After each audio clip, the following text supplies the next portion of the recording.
Hello বন্ধুরা, তো আমি আজকে আবার অন্যদিনের মতো নতুন একটা রেসিপি নিয়ে এসেছি, সুজি দিয়ে মিষ্টি বানানো।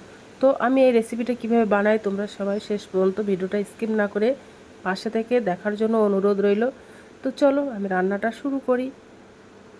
তো দেখো, একটা কড়াই নিয়ে নিয়েছি, এবার গ্যাসটা অন করে দেব।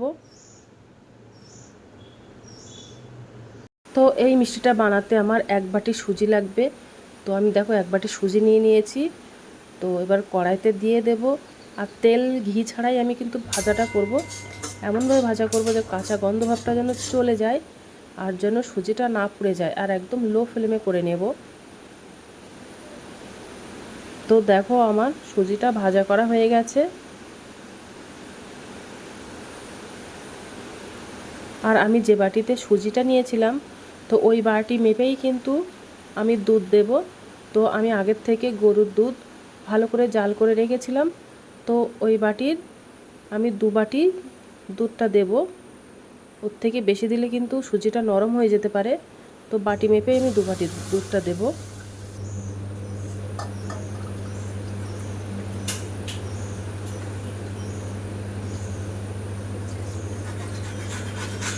তো দেখো দুধটা দেওয়া হয়ে গেছে। এবার আমি একটু লো ফ্লেম করে দেব উনানের আঁচটা, তা নাহলে দুধটা তাড়াতাড়ি টেনে নেবে তার জন্য। আর বেশ ভালো করে সুজিটা রান্না করে নেব। আর ওর মধ্যে একটু লবণ দিয়ে দেবো, সামান্য অল্প পরিমাণে লবণটা দেব।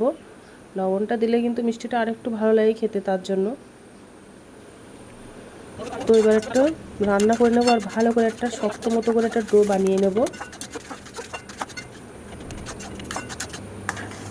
দেখেছো অনেকটা শক্ত শক্ত মতো হয়ে আসছে আস্তে আস্তে। তো নিচ থেকে যেন পুড়ে না যায়, একদম লো ফ্লেমে করে দেব।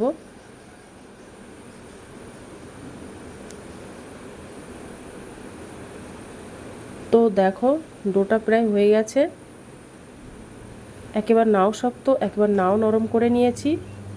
তো ডোটাও বানানো কমপ্লিট হয়ে গেছে। এবার আমি একটা প্লেটে তুলে নেব, তুলে একটু ঠান্ডা করে নেব। একেবারে পুরোপুরি ঠান্ডা করব না, হালকা ঠান্ডা করে নেব। বেশি ঠান্ডা হয়ে গেলে মিষ্টিটা কিন্তু বানাতে অসুবিধা হয়ে যাবে। তো আমি সুজির মধ্যে আমি একটু 1 চামচ ঘি দিয়ে দেব। ঘিটা দিলে কিন্তু আরও সুন্দর লাগে খেতে, ওই জন্য ঘিটা দিয়ে ভালো করে ডোটা মাখিয়ে নেব। আর একটু গরম আছে, ওই জন্য একটু অসুবিধা হচ্ছে, আর একটু ঠান্ডা করে নিলে ভালো হয়। তো দেখো ডোটা বানানো কিন্তু হয়ে গেছে। দেখেছো কত সুন্দর গোলাকার হয়ে গেছে। দেখো বানানো কমপ্লিট হয়ে গেছে আমার ডোটা। এবার আমি মিষ্টিগুলো বানিয়ে নেব।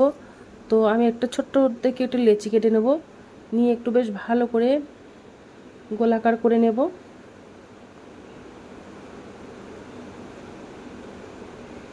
তো দেখো গোল করে বানিয়ে নিচ্ছি রসগোল্লা মতো। এবার হাত দিয়ে 2 সাইড দিয়ে একটু সরু মতো করে দেব। দেখতে পাচ্ছ কেমনভাবে দিচ্ছি, এইভাবে কিন্তু হাত দিয়ে সরু করে নেব। আর মিষ্টিটা তোমরা যে কোনো শেপে দিতে পারো, আমার এই শেপটা ভালো লাগে তো এই জন্য দিয়ে দিচ্ছি এটাই।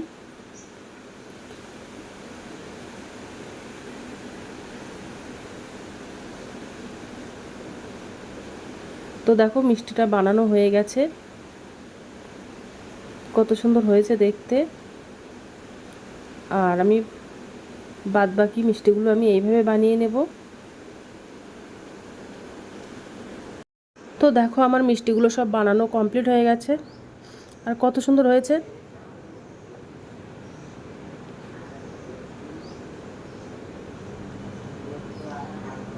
তো এবার আমি মিষ্টিগুলো ভাজা করে নেব। তো দেখো একটা গ্যাসে কড়াই দিয়ে দিয়েছি, এবার তেলটাও গরম হয়ে গেছে।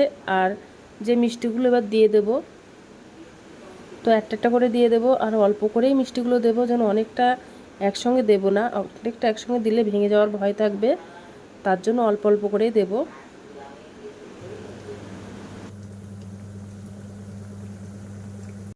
তো মিষ্টিগুলো এবার আমি একটু উল্টে দেব। দেখো নিচটা লাল লাল মতো হয়ে গেছে। এবার আস্তে আস্তে উল্টে দেব, ভেঙে যেন না যায়, এমনভাবে উল্টে দেব।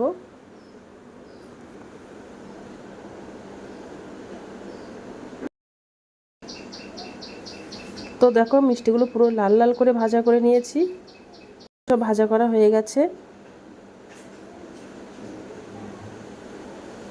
এবার আমি একটা চিনির শিরা বানিয়ে নেব।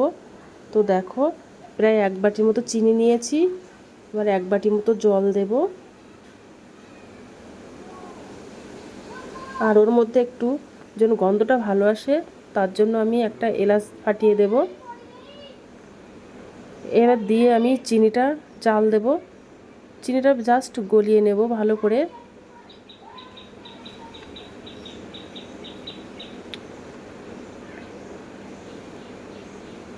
তো দেখো চিনিটা গলে গেছে, আর একটু ভালো করে একটু বেশ আস্তে আস্তে গলিয়ে নেব আরও ভালো করে। তো দেখো চিনি শিরাটা বানানো, এবার চিনি শিরাটা একটু ঠান্ডা করে নেব, তারপরে আমি মিষ্টিগুলো দেব। একেবারে গরম এতে দিয়ে দেবো না। তো দিয়ে এবার একটু নাড়াচাড়া করে নেব।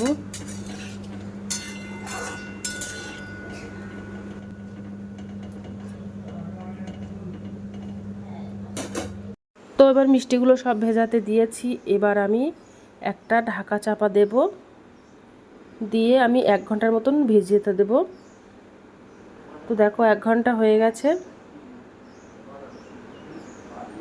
আর এবার তোমাদেরকে দেখাবো যে কেমন হয়েছে। তো দেখেছো মিষ্টির রসগুলো সব ভিতরে চলে গেছে, আর কত সুন্দর হয়ে গেছে মিষ্টি। তো দেখো মিষ্টিটা কত সুন্দর নরম তুলতুলির মতো হয়ে গেছে, আর দেখো একটু ভেঙে দেখাচ্ছি কত সুন্দর হয়েছে ভিতরটা। তো দেখো মিষ্টিটা বানানো কমপ্লিট হয়ে গেছে। তো আজকের দিনের মতো ভিডিওটা এখানে শেষ করছি। তো টাটা বাই বাই, সবাই ভালো থাকবে, সুস্থ থাকবে।